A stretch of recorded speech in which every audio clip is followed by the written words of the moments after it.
ಜನರು ರೋಸಿ ಹೋಗಿದ್ದಾರೆ. ಮೋದಿಯವರು ಖಾಲಿ ಬಾಯಲ್ಲಿ ಹೇಳಿದ ಮಾತ್ರ. ಈಗಲೂ ಕೂಡ ಅದೇ ಸುಳ್ಳನೆ ಹೇಳ್ತಿದ್ದಾರೆ.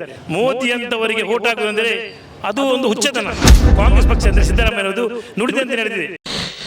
ಈ ಒಂದು ಚುನಾವಣೆ ಅಂದರೆ ಇಷ್ಟು ತನಕ ಭಾವನಾತ್ಮಕ ವಿಷಯದಲ್ಲಿ ಜನರನ್ನು ಒಡೆದು ಇಷ್ಟು ವರ್ಷ ಅವರು ಇಲ್ಲಿ 33 ವರ್ಷ ಅವರು BJP ಬಂದಿತ್ತು. ಆದರೆ ಈ ಸಲ ಭಾಳಷ್ಟು ಒಂದು ಉತ್ತಮ ಅಭ್ಯರ್ಥಿಯನ್ನು ಕಾಂಗ್ರೆಸ್ ಪಕ್ಷ ನೀಡಿದೆ.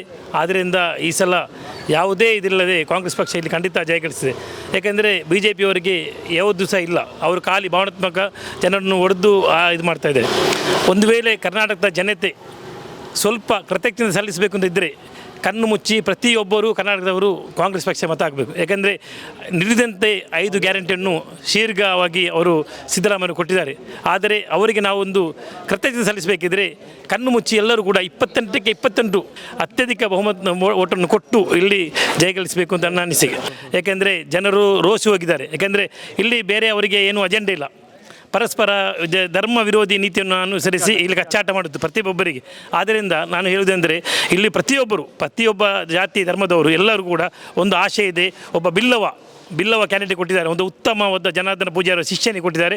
ಆದ್ದರಿಂದ ಖಂಡಿತವಾಗಿ ಈ ಸಲ ದಕ್ಷಿಣ ಕನ್ನಡ ಲೋಕಸಭೆಯಲ್ಲಿ ಕಾಂಗ್ರೆಸ್ ಬಹಳಷ್ಟು ಅಂತರದಿಂದ ಜಯಗಳಿಸ್ತದೆ ಎಂಬ ನಮಗೆಲ್ಲರಿಗೂ ಪೂರ್ಣ ಭರವಸೆ ಇದೆ. ಮೋದಿಯವರು ಖಾಲಿ ಬಾಯಲ್ಲಿ ಹೇಳಿದ ಮಾತ್ರ ಅದು ಕೊಡ್ತೇನೆ ಇದು ಕೊಡ್ತೇನೆ ಯಾವುದು ಕೂಡ ಕೊಡಲಿಲ್ಲ.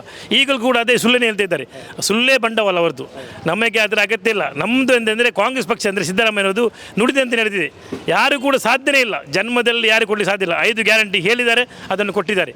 ಖಂಡಿತವಾಗಿ ನಾನು ಹೇಳ್ತಾ ಇದ್ದೇನೆ, ಮೋದಿ ಅಂತವರಿಗೆ ಓಟ್ ಹಾಕುವುದಂದರೆ ಅದು ಒಂದು ಹುಚ್ಚತನ ಜನರಿಗೆ. ಖಂಡಿತವಾಗಿ ಈ ದೇಶಕ್ಕೆ ಮೋದಿ ಅಗತ್ಯವಿಲ್ಲ. ಒಬ್ಬ ಉತ್ತಮ ರಾಜಕಾರಣಿ ಅಗತ್ಯ ಇದೆ. ಒಬ್ಬ ವಿದ್ಯಾವಂತ ರಾಜಕಾರಣಿ ಅಗತ್ಯ ಇದೆ. ಖಂಡಿತವಾಗಿ ಮುಂದಿನ ದಿನಗಳಲ್ಲಿ ಒಬ್ಬ ವಿದ್ಯಾವಂತ ಪ್ರಧಾನಿ ಆಗ್ತಾರೆ. ಈ ದೇಶವನ್ನು ರಕ್ಷಣೆ ಮಾಡ್ತಾರೆ. ಕೋಮು ಸೌಹಾರ್ದತೆಗೋಸ್ಕರ ಅವರು ಕಾಂಗ್ರೆಸ್ ಪಕ್ಷವು ನಿರಂತರವಾಗಿ ಜನರನ್ನು ಎಲ್ಲರನ್ನು ಒಟ್ಟಿಗೂಡಿಸಿ ನಡೀತಾ ಇದೆ.